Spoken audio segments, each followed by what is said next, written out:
Shalom sahabat yang baik hati, salam sehat selalu bagi kita semuanya. Marilah kita bersatu di dalam doa.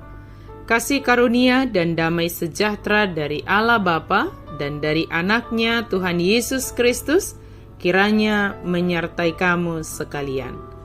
Amin. Firman Tuhan bagi kita pada hari Minggu ini tertulis dalam 1 Tesalonika 5 ayat 1-11.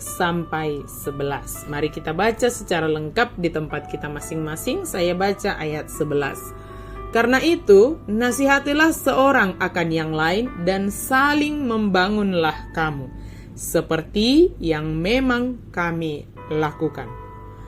Saling membangun dalam menantikan Tuhan. Zaman dan masa mengacu pada pengetahuan tentang apa yang akan terjadi pada masa depan, terutama pada kedatangan Kristus kembali. Upaya-upaya untuk menentukan tanggal kedatangan Kristus kembali merupakan kebodohan. Jangan disesatkan oleh siapapun yang mengaku mengetahui waktu tersebut. Di sini kita diberitahu bahwa tidak seorang pun mengetahui dan bahwa orang-orang percaya pun akan terkejut. Tuhan akan datang kembali secara tiba-tiba dan tak terduga. Demikian Paulus memperingatkan. Jadi bersiaplah, berjaga-jagalah. Dan apa yang dapat kita lakukan selama masa penantian ini dengan hidup sebagai anak-anak siang yang nyata segala perbuatannya di hadapan Allah dan hidup saling membangun satu sama lain. Saling menasihati satu sama lain merupakan bentuk kepedulian kepada sesama. Ketika seseorang menasihati orang lain, artinya dia masih mengasihi dan peduli kepada sesamanya dan menginginkan sesuatu yang terbaik dan semakin lebih baik ke depan ada pada orang tersebut. Nasihat tidak melulu karena kesalahan yang dilakukan oleh seseorang. Nasihat itu bisa saja untuk membekali seseorang untuk menjalani masa depannya, sehingga memiliki bekal dalam menghadapi setiap masalah yang terjadi dan yang akan terjadi di dalam hidup ini. Sebab itulah nasihat selalu bertujuan untuk kebaikan bagi yang menerima nasihat dan juga bentuk kepedulian dari yang memberikan nasihat tersebut. Memberikan nasihat juga bukanlah hal yang mudah, tetapi firman Tuhan mengatakan kepada kita untuk saling menasihati satu sama lain. Artinya, terkadang kita memberi nasihat dan terkadang kita juga harus dapat menerima nasihat. Sebab jika kita ingin menasihati, terlebih dahululah kita menerima nasihat. Jangan sebaliknya, kita hanya ingin menasihati orang lain, tetapi ketika kita dinasihati, kita langsung menolak, bahkan membuat benteng diri, dan penolakan langsung datang dari diri kita. Ketika kita memberi nasihat, biarlah nasihat itu berasal dari firman Tuhan yang ada di dalam kita.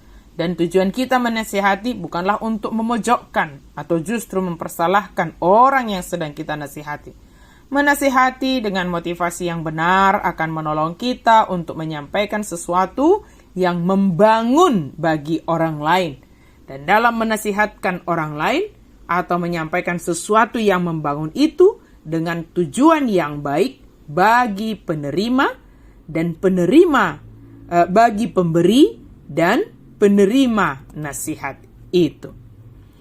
Dalam menerima nasihat juga adalah sangat baik dan pastinya berguna bagi kita. Walaupun terkadang nasihat itu mungkin menyakitkan atau bahkan mempersalahkan kita, maka terimalah dulu, dengarkanlah dulu.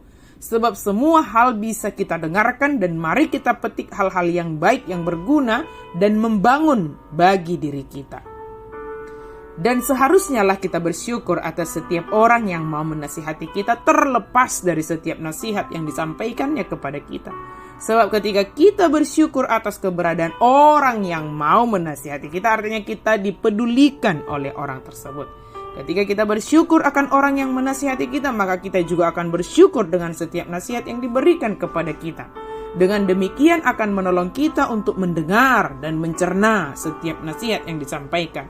Dan nasihat yang kita terima itu juga menjadi bekal untuk membangun diri kita. Dan juga akan menjadi bekal kita untuk memberi nasihat kepada sesama kita sebagai bentuk kepedulian kita kepada mereka. Saling menasihati untuk membangun, untuk kebaikan bersama, untuk saling membangun ke arah yang lebih baik dan dalam masa penantian kita ini. Sahabat yang baik hati, Tuhan memampukan kita untuk menerima dan juga untuk memberi nasihat yang membangun serta menciptakan keadaan yang lebih baik. Marilah kita merenungkannya. Amin, mari kita berdoa. Terima kasih Tuhan untuk firman-Mu. Kami bersyukur Engkau mengingatkan kami untuk kami boleh saling membangun dalam menantikan Tuhan.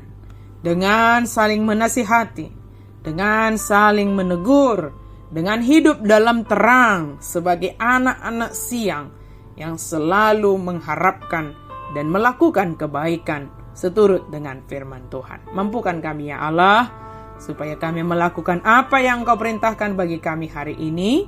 Dalam nama Yesus kami berdoa dan bersyukur. Amin.